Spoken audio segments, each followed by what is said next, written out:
கல் பலகைகளை எண்ணுவதற்காக மின்னல்களை கொண்டு வந்து அவற்றை இடுப்பில் கட்டி மலை சிகரங்களுக்கு வீசினார். 3 முத்திரை பிடித்துக் கொண்டு படையினரின் மீது குதித்து சுவர் கற்களை உடைத்து படையில் நுழைந்தது.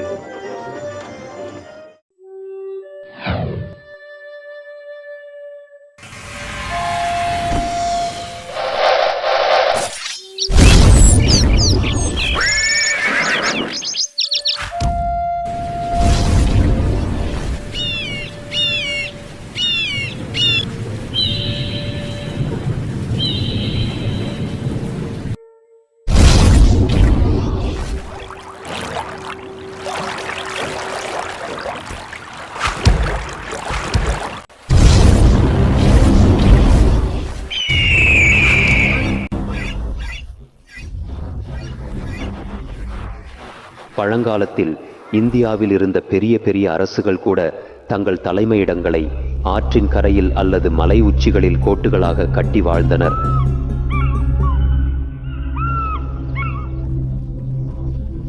பகைவராக இருந்த ராஜாக்களும் கூட பபூர் படும் அளவுக்கு கோட்டின் சுவர்களை கட்டி வாழ்ந்தனர்.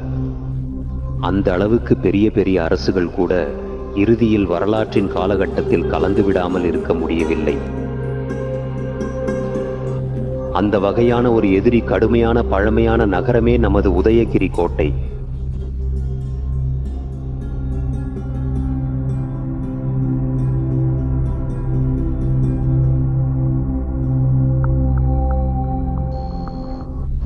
உதயகிரியின் ஆட்சி சாதவாகனர்கள், பல்லவர்கள், சோழர்கள், கஜபத்கள், விஜயநகர மன்னர்கள் மற்றும் கோல்கொண்டா நவாப்களுடன் தொடங்கியது.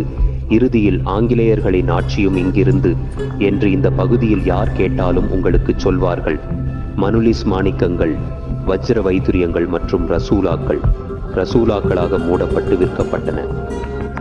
இவ்வளவு பெரிய செல்வத்துடன் உதயகிரி நீதிமன்றம் உருவாவதற்கு அனுமதிகளே உண்மையான காரணம். ஆனாத்தி ராமாயண காலத்தில் ஹனுமான் ஹிமாலயங்களில் இருந்து சஞ்சீவனி மலைக்கு, இலங்கைக்கு கொண்டு செல்லும் பாதை, மத்தியில் கையில் இருந்த அந்த மலை இவர்கள் இந்த பகுதியில் விழுந்தது போல ஆனாட்டி ராமாயண காலத்திலிருந்து 10 ஜானபத பாடல்கள் இன்னும் இந்த பகுதியில் பாடப்பட்டு வருகின்றன. அதனால் இந்த பகுதியில் சஞ்சீவனி செடியுடன் 150 மருத்துவ மூலிகைகள் கிடைக்கின்றன என்று விஞ்ஞானிகள் உறுதிப்படுத்தியுள்ளனர். இந்த பகுதியில் மிகவும் பழமையான ஹனுமான் சிலைகள் கண்டுபிடிக்கப்பட்டது இதற்கான சான்றாக உள்ளது. உதய சூரியனின் கதிர்கள் தொடும்போது மலை உச்சி முழுவதும் பொன்னிறமாக மாறி பிரகாசிக்கிறது. அதனால் இந்த பகுதியை உதயகிரி என்று அழைக்கிறார்கள். வானத்தை தொடும் உச்சிகள் இந்த பகுதியில் இருப்பதால் சாத்தவாகனர்கள் எதிரி கடுமையான குடியிருப்புகளை உருவாக்கி அரசியலாட்சி தொடரலாம் என்று நமது வரலாறு கூறுகிறது. அங்கு தொடங்கிய உதயகிரி பயணம் இந்து ஆலயங்கள், 100கணக்கான ஆலயங்கள் உள்ள பழமையான அரசாக நமது நாட்டில் உள்ள முன்னணி அரசியல்களில் ஒன்றாக நிலவுகிறது. உதயகிரி சோழர்களின் காலத்தில் கட்டப்பட்ட ரங்கநாயக்க ஆலயம் உலகில் உள்ள மிகவும் பழமையான இந்து ஆலயங்களில் ஒன்றாக பிரபலமாக உள்ளது.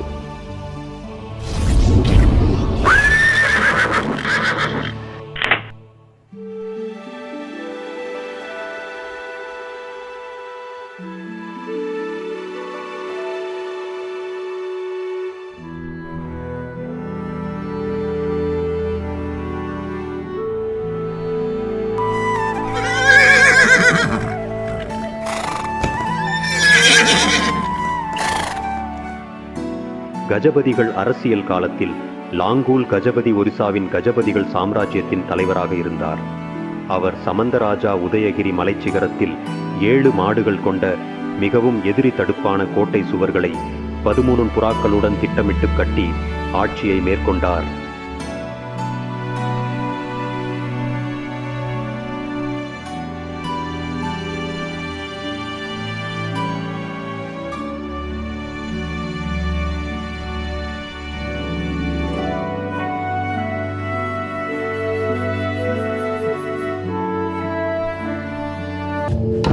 விஜயநகர பேரரசின் தலைவரான ஸ்ரீ கிருஷ்ணதேவராயர் கலிங்கத் தாக்குதலுடன் தென்னிந்தியாவை முழுவதும் கைப்பற்றியுள்ளார் மற்றும் ஒரே ஆட்சியாளராக ஆட்சி செய்தார்.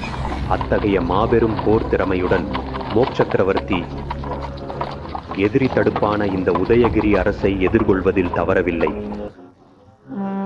6000 யானைகள், 4000 குதிரைகள், 20,000 பேர் கொண்ட ஒரு படையுடன் ஒரே நேரத்தில் உதயகிரிக்கு தாக்குதல் நடத்தினர்.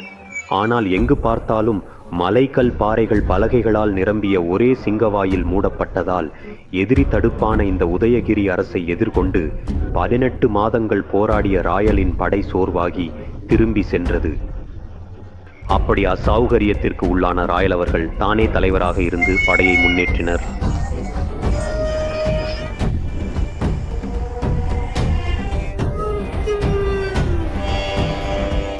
குன்று கற்களை அகற்றிக்கொண்டு பாதைகளை விரிவாக்கி செல்கிறேன். எனவே அவர்கள் என்னை சுற்றி வந்தனர். அது நுனிப்பைன் கொண்ட ராஜா கல் பலகைகளை எண்ணுவதற்காக மின்னல்களை கொண்டு வந்து அவற்றை இடுப்பில் கட்டி மலை சிகரங்களுக்கு வீசினார். 3 முத்திரை பிடித்துக் கொண்டு படையினரின் மீது குதித்து சுவர் கற்களை உடைத்து படையில் நுழைந்தது. அப்போது உணவுக்காக அலமட்டிய கஜபதிகள் படை ஹாஹா குரல்களை எழுப்பி விஜயநகர பேரரசுக்கு அடிமையாக மாறுவதற்கு தவிர வேறு வழியில்லை.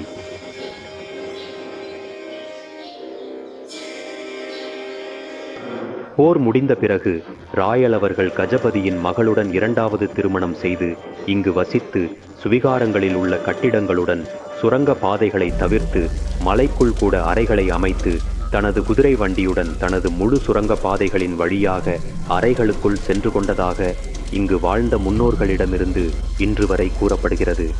ராயல் அவர்கள் இந்த பகுதியில் உள்ள கோவில்களுக்கு பழுது செய்து கொண்டிருந்தனர் மற்றும் புதிய கோவில்களை கட்டி இந்த அரசியலில் மொத்தம் 365 கோவில்கள் 325 குன்றுகள் இருக்குமாறு அமைத்து ஒவ்வொரு நாளும் ஒவ்வொரு கோவிலுக்கு வருடம் முழுவதும் தீபம், நைவேத்தியம் மற்றும் புகழுடன் கொண்டாடுவதாக கூறப்படுகிறது.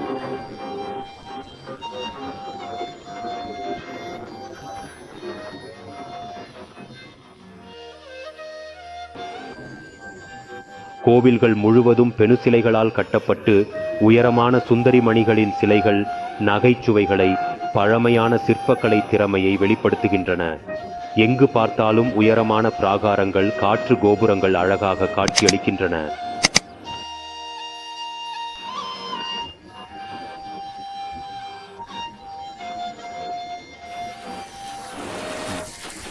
மழை நீர்வீழ்ச்சிகளாகி குடிநீர் வழங்குகின்றன.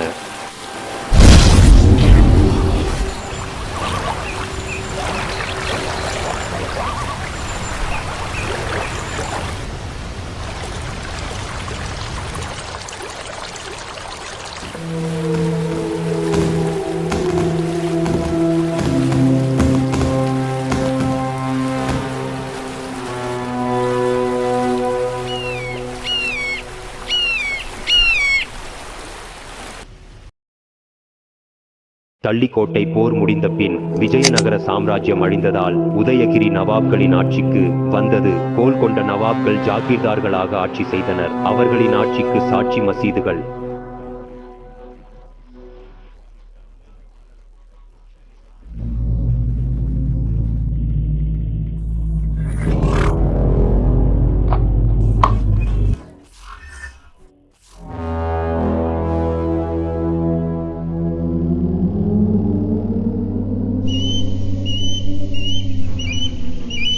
நவாப்களின் கடைசி ராஜா சையத் அப்பாஸ் அலி கான் பிரிட்டிஷ் ஆட்சியின் கொடூரத்திற்கான சான்றாக மட்ராஸ் சிறையில் அடைத்து கொடூரமாக துன்புறுத்தினார்கள். அப்பாஸ் அலி கான் வைர புடுங்கத்தை மிங்கி உயிரிழந்தார்.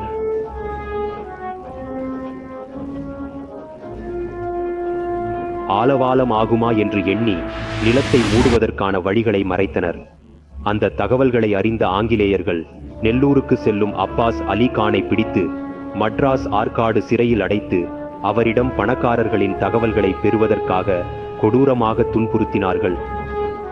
அந்த துன்பத்தை 21 நாட்கள் அனுபவித்த அப்பாஸ் அலி கான் பிறகு அதை தாங்க முடியாமல் தனது விரலுக்கு இருந்த வைர புடுங்கத்தை மிங்கி உயிரிழந்தார். அவருடைய ராஜாவை கொடூரமாக துன்புறுத்தியதை மக்கள் அறிந்தால் அவர்கள் கிளர்ச்சி ஏற்படுத்துவார்கள் என்று எண்ணி பல காரணங்களை கூறி அவரது உடலை ஒப்படைத்தனர். அவரது உடலை எடுத்துச் சென்ற மக்கள் தற்போது உதயகிரி பஸ் நிலையத்திற்கு அருகிலுள்ள மசீதியில் அவருக்கு சமாதி கட்டினர். அதற்கு பிறகு இந்த பகுதியை ஆங்கிலர்கள் ஆக்கிரமித்து அந்த காலத்தில் உள்ள பிரிட்டிஷ் ஆளுநர் உச்சியில் கண்ணாடி மாடி கட்டி இந்த கோட்டத்திலிருந்து ஆட்சி செய்தனர். இந்த பகுதியில் முதலில் கிறிஸ்தவ மதத்தை அறிமுகப்படுத்தி பல தேவாலயங்களையும் கட்டியுள்ளனர். பல இந்து முகம்மது மக்கள் நவாப்கள் ஆங்கில ஆட்சியாளர்கள் ஆட்சி செய்த புகழ்பெற்ற வரலாற்று இடம். இந்த உதயகிரி தற்போது கோட்டைக்கு ஆண்டு சிதைந்த மரங்களின் நடுவில் ஒரு மகாகாரியாக மாறி சிதைவான நிலையில் உள்ளது.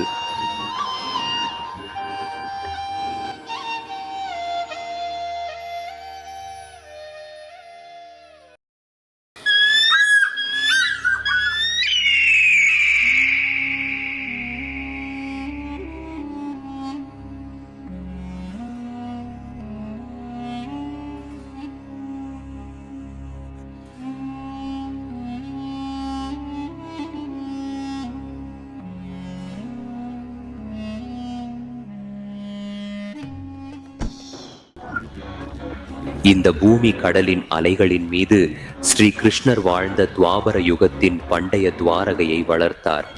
பாகவதத்திற்கு பாரத யுத்தத்திற்கு பிறகு உருவாக்கியவர். பலராமருடன் ஸ்ரீ கிருஷ்ணர் தனது அகண்ட சாம்ராஜ்யத்தை ஆட்சி செய்த இந்த நகரம் தற்போது கடலுக்குள் மூழ்கி மனிதர்களின் பார்வைக்கு காரணமாக மீன்களுக்கு வாழ்விடமாக உள்ளது.